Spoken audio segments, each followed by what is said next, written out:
morning, YouTube. Today I'm at Furnace Town, which is near Snow Hill, Maryland, and it's a small reconstructed village centered around a old blast furnace. So we'll take a look around and see what we can see. This is the woodworker's shop. Got a lathe back in there.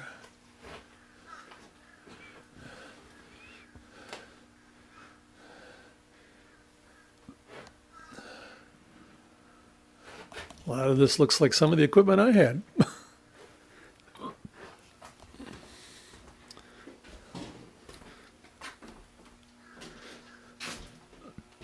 And anybody who's ever done any woodworking knows you can never have too many clamps.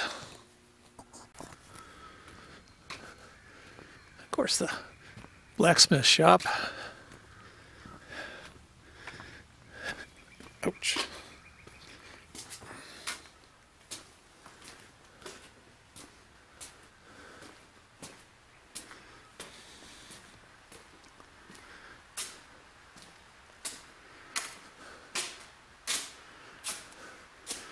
Dual forges. Nice.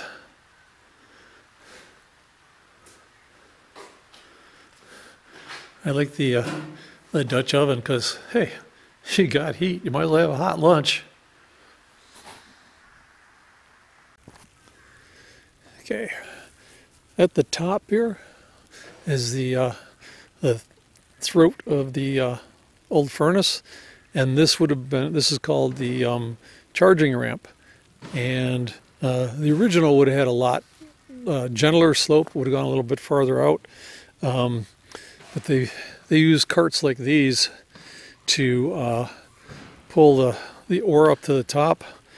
And there's some folklore that they used blind mules to do it. Probably what they did was a system of pulleys and ropes, and had the mules turning a wheel to haul the carts up here to pour the ore down into the furnace.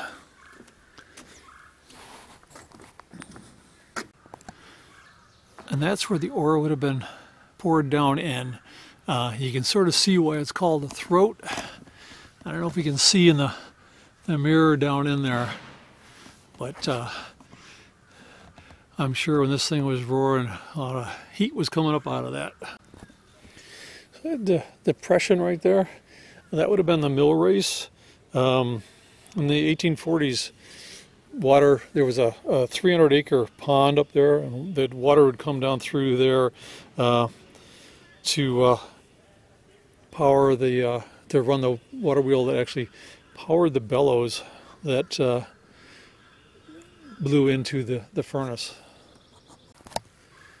And after it went through with the water wheel, it emptied into this canal, which is 20 feet wide and 8 to 10 feet deep, and it's about a mile in length.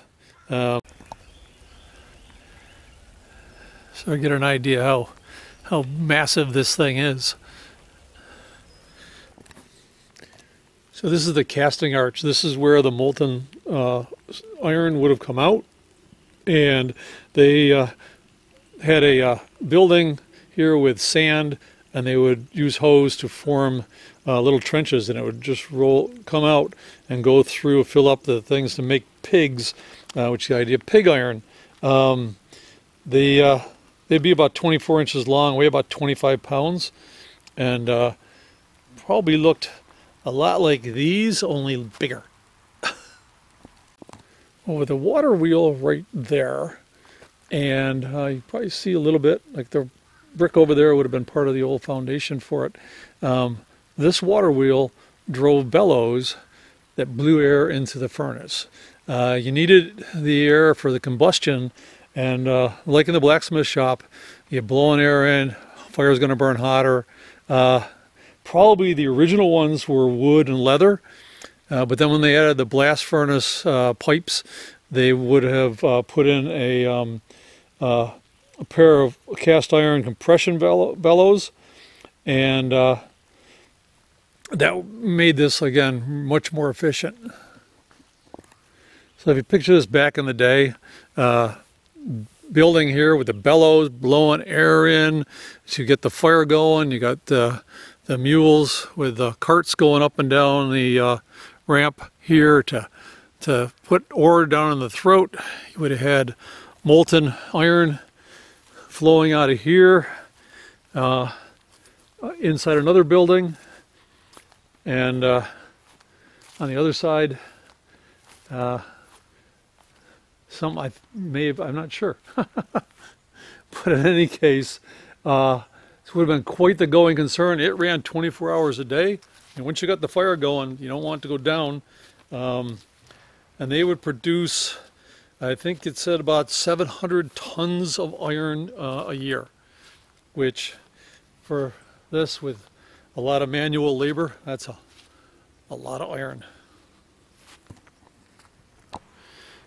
What they were smelting here was bog iron, and it was pulled up out of the swamps that were over that way.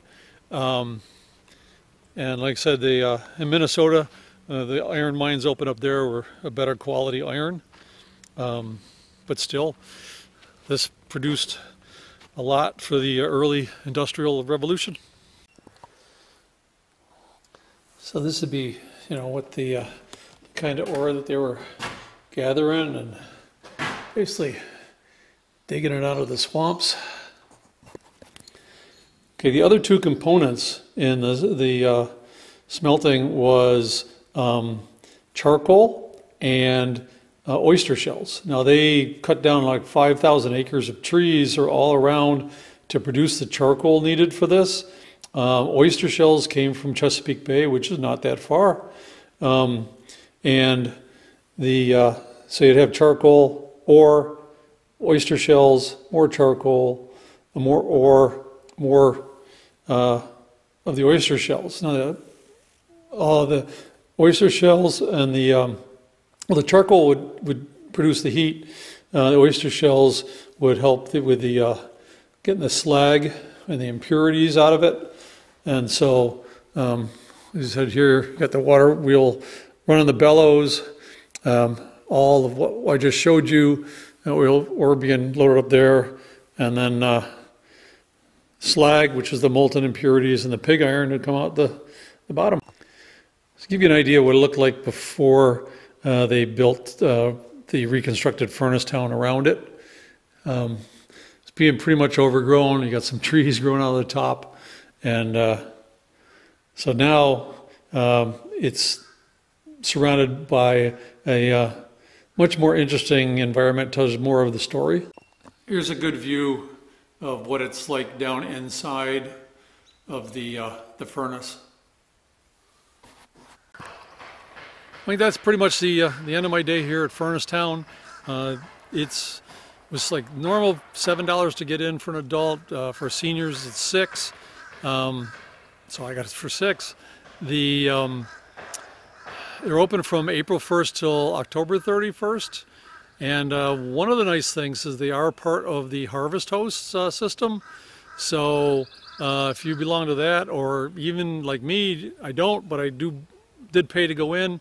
They allow people to stay overnight in the parking lot. So I'm staying here for the night, which is going to be nice and quiet, not anywhere near any highways. So, I'm going to go in and have some lunch and relax and get on the road tomorrow, and we'll see where I go.